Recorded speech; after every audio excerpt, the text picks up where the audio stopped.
सभी को हमारा जय श्री माता जी। आज हम फिर से लौट आए हैं आप सबके लिए। तो आज हम कुछ नोट किए जो आपने डिस्क्रिप्शन बॉक्स में लिखा था। किसी ने बताया था कि विद्यार्थियों के लिए क्या कर सकते हैं। तो विद्यार्थियों के लिए जो अ, अच्छे अच्छे से मन में पढ़ाई लाने के लिए तो आपको पहले सबसे पहले पुस्तक पर ध्यान देना है। पुस्तक को मेडिटेशन अच्छे से अच्छा हो जाए, इस तरह से आपको करना है।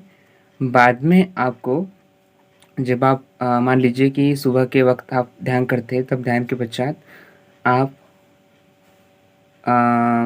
जैसे बंधन लेकर अपनी बाजू में ये जो बुक रहता है वो बुक जो आपको पढ़ना है, तो उसके लिए पहले आपको बोलना है श्री माता जी, आप ही श्री गणेश जी है, आप ही माता सरस्वती है, कृपा कर आप ही मुझे शुद्ध विद्या निर्मल विद्या प्रदान करें, सद्बुद्धि दीजिए और इसको आप ही मुझसे पढ़वाइए। ठीक है। इसके द्वारा आप जो भी आपको प्रार्थना लगती है तो आप वो प्रार्थना कर सकते हैं। उसके बाद आप श्री गणेश चतुर्दशी और संतुलन तो लेना ही है, संतुलन लेना है, श्री गणेश चतुर्दशी बोलना है।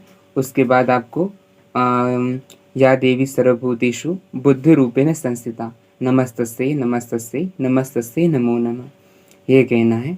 और आपको पढ़ाई शुरू करनी है श्री माता से परमिशन लेकर और ब्रह्मा को प्रार्थना करके।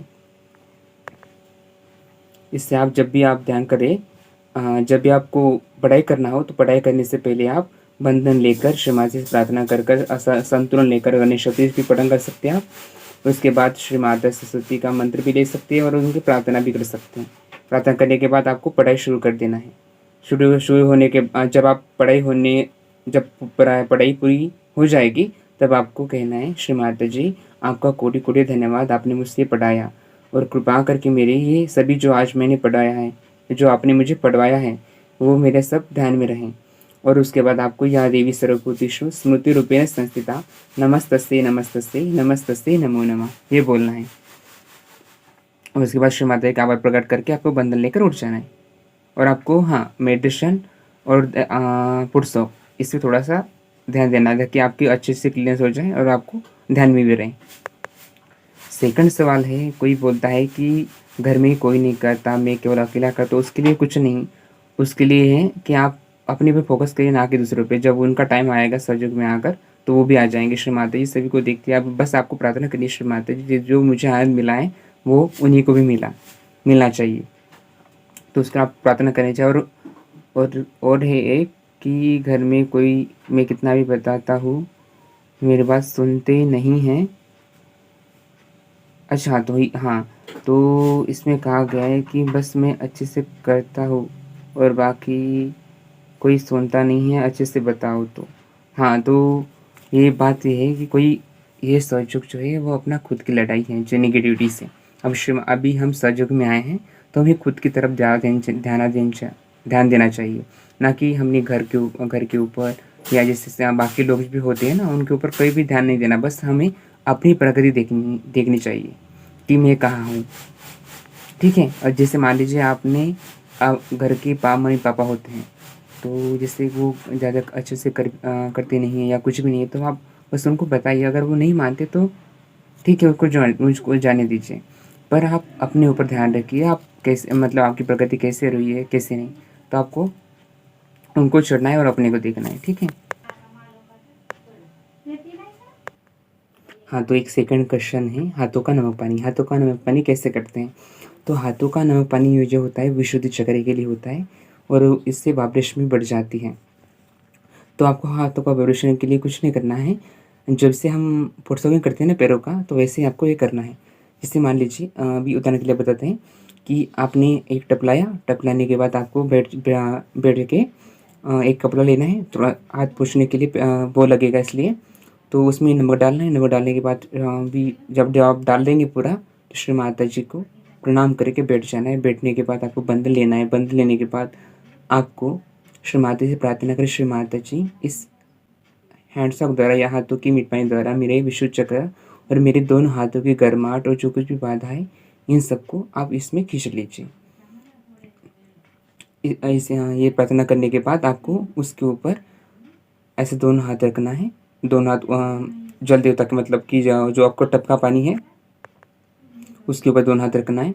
बोलना है श्री जल देवता की मंत्र कह सकते हो आप, और समुद्र देवता की मंत्र कह सकते हो। ऐसा दोनों हाथ करके ओम त्वमेव साक्षात् श्री समुद्र देवता साक्षात का मंत्र लेना है और समुद्र देवता से प्रार्थना करनी है, समुद्र देव कृपा कर मेरे विशुद्ध चक्र को आप ही स्वच्छ कीजिए, कृपा कर मेरे चक्र की सारी बाधाएं को आप ही नष्ट कीजिए, या आपके इस पानी में खींच लीजिए, जो कुछ भी आपको है लगता है वो वाला।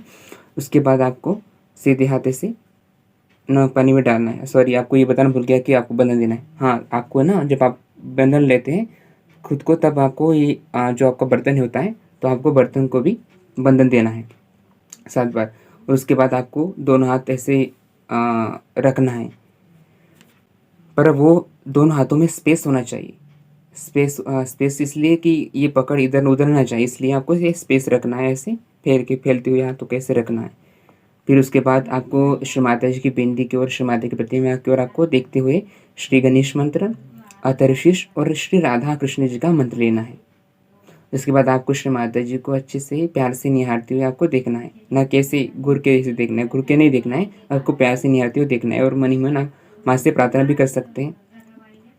5-10 मिनट होने के बाद आपको, सॉरी 5 मिनट भी कर सकते हैं। तो 5 मिनट होने के बाद आप फिर से उसको ऐसे दोनों हाथ ऊपर उठा के एक लोटे में जो पानी निकलता है उससे आप धो लीजिए और वो कपड़े से पोंछ लीजिए। पोंछ लेने के बाद आपको प्रार्थना करिए, प्रार्थना श्री माता जी का आभार मानिए।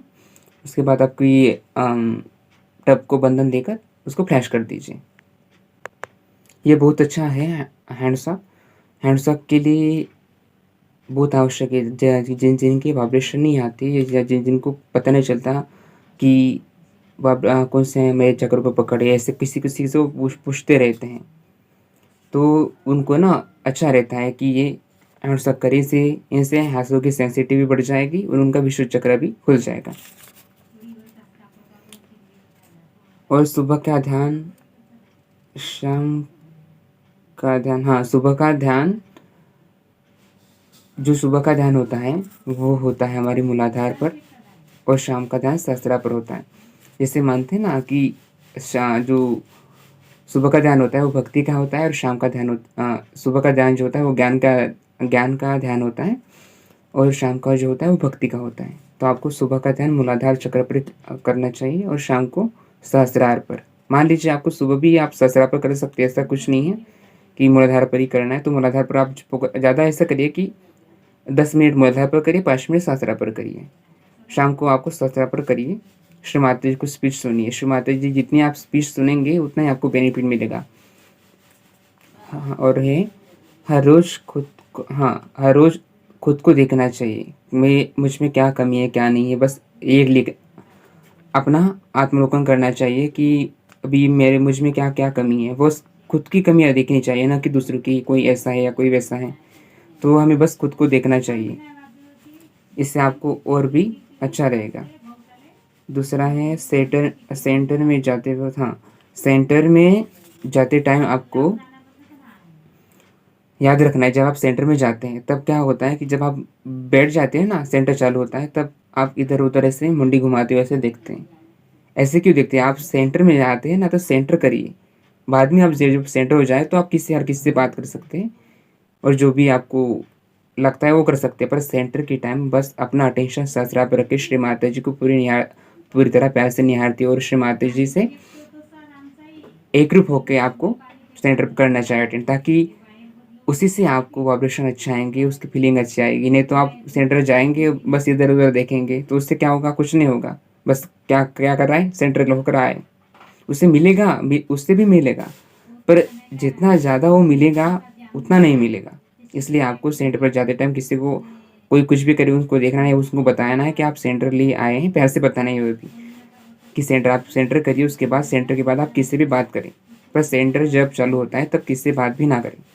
बस जो होते हैं ना, जैसे उनको जो युवा शक्ति कार्य उनको सौंपा है वो बस आ जा सकते हैं, और बाकी जो हम सेंटर करने जाते हैं ये लोग, हम किसी के ऊपर देखते नहीं इधर उधर, ये क्या बाजू में क्या हो रहा है, इधर उधर हो रहा है। बस हम सेंटर के जाएंगे, हम बस आनंद से बैठेंगे और पूरी शांति चित्त से सेंटर अटेंड करेंगे। चलो आज काफ़ी बड़ा वीडियो हो गया, 9-10 मिनट, शायद आप बोल रहे होंगे हर रोज भैया कुछ दिखाती हो कहते नहीं हैं और बताती ही ऐसे हैं। पर मुझे लगता है कि शायद आप सबको पता होगा, इसलिए हम कुछ दिखाते हुए कहते नहीं। हाँ, अगर आपको लगता है कि कि ये भैया ये करके दिखाओ तो हम वो दिखा सकते हैं। पर मुझे लगता है कि इतने भी ज़्यादा नहीं, अभी तो सभी जगह है, साझा ज्ञान ऐप पर भी बहुत सारे ट्रीटमेंट होते हैं। यूट्यूब पर श्री माता जी की सबसे बढ़िया है कि आप श्री माता जी की अमृतवाणी सुनिए। श्री माता जी की अमृतवाणी जब आप सुनेंगे ना, तो उसमें सभी प्रॉब्लम का सॉल्यूशन होता है। बस एक श्री माता जी का ही है। जैसे मान लीजिए आपको स्वादिष्टान नाभि किसी भी चक्र पर प्रॉब्लम होती है ना, तो आप नाभि चक्र पर जब मान लीजिए कि आपको नाभि चक्र की प्रॉब्लम है, तो आप श्री महालक्ष्मी, जैसे महालक्ष्मी की स्पीच होती है माँ की, तो आप सुनिए और अपना अटेंशन नाभि चक्र पर अपने रखिए। ऐसा नहीं कि 5 मिनट सुनिए, पर थोड़ा सा ज़्यादा सुनिए, ताकि आप देखते हैं कि हम 5 मिनट जब ध्यान में बैठते हैं तो 5 मिनट में हमारा अटेंशन इधर उधर विचलित रहता है। इसलिए हमें थोड़ा सा ज़्यादा ज़्यादा बैठना चाहिए ताकि हमारा अटेंशन स्थिर हो जाए। स्थिर होने के बाद आपको बेनिफिट मिल सकता है। और एक बात, हम सभी को चाहिए कि सभी सहयोगी से, चाहे वो छोटा हो या बड़ा हो, हम सबसे प्यार से बात करना चाहिए और किसी की गलती नहीं दिखना चाहिए। बस अपनी गलती देखना चाहिए, अपने अंदर की कमियां देखनी चाहिए। कि अगर मान लीजिएगा आप किसी की गलती देखते हो तो वो गलती आपके अंदर आई, पता है कैसे? क्योंकि आप उनकी गलती देखते हैं ना, यही आपके अंदर है, यही गलती है आपके अंदर वो। इसलिए जब आप किसी के अंदर अच्छा गुण देखते हैं तब वही आपके अंदर भी होता है। इसलिए सब सब पहले खुद को देखना चाहिए, फिर बाद में दूसरों को, और दूसरों को जब जब आप देखें तो उनके अच्छा गुण देखें, ना कि बुरा। मान लीजिए कोई कोई क्या होता है कि अपनी बात रखने के लिए मस्त बहुत ज़्यादा बढ़ा जाता है, कि बढ़ा चढ़ा कर बात कर रहे हैं, मतलब ऐसा लगता है कि मुझे सब पता है। तो कोई बात नहीं, अच्छा बात है ना, जैसे वो बताता है तो आपको पता चलता है ना। तो इसलिए हमें सुनना चाहिए, ना कि मतलब कि आया बड़ा ये बताने वाला, ऐसे नहीं करना चाहिए। उनके बात प्यार से सुननी चाहिए। हो सकता है कि उसमें से जो वो बताएगा आपको पता ना है ना, तो उससे आपको सुनना चाहिए। शांत चित्त से आप सुनिए। हो सकता है आपको पता भी हो जो बता रहा है, पर सुनिए आप। ऐसे कोई कोई पॉइंट रहता है जो आपको पता नहीं होता, तो उसकी ज़रिए से आपको पता चल जाता है। इसलिए आपको सुनना चाहिए, है ना, मतलब कि सहन करना चाहिए, जैसे आप बोलते हैं। और एक बात है कि हर वाइब्रेशन चेक करने बोलते हैं सहयोगी, इनके वाइब्रेशन कैसे हैं, इनके वाइब्रेशन कैसे हैं। हम मुझे बिल्कुल भी इंटरेस्ट नहीं है किसी की कैसी वाइब्रेशन, सब अच्छे हैं। अभी हम एक ही माँ के बच्चे हैं, किनके हो जाते कभी डावाडोल इधर या उधर हो जाती, कोई बात नहीं, ठीक हो जाते हैं। हाँ, जब हृदय चक्र पर पकड़ो, सहस्रा पकड़ो, जब ठीक है, कोई बात बताता है कि ये चक्र पर पकड़े, तो ऊपर ये जो कोई कोई पूछता है कि इनके ऑपरेशन कैसे हैं, उनके ऑपरेशन कैसे हैं, ये कोई पूछने वाली बात नहीं है, आपको तो पता चलता है। मान लीजिए आप मुझे पूछ रहे हो कि इनके ऑपरेशन कैसे हैं, मेरे ऑपरेशन कैसे हैं, ठीक है, तो मुझसे ज़्यादा वो आपको पता है कि आपके चक्र में कौन सी पकड़ है। मैं तो बस बताऊंगा क्या ये पकड़ है, पर ये क्यों है वो आपको पता है।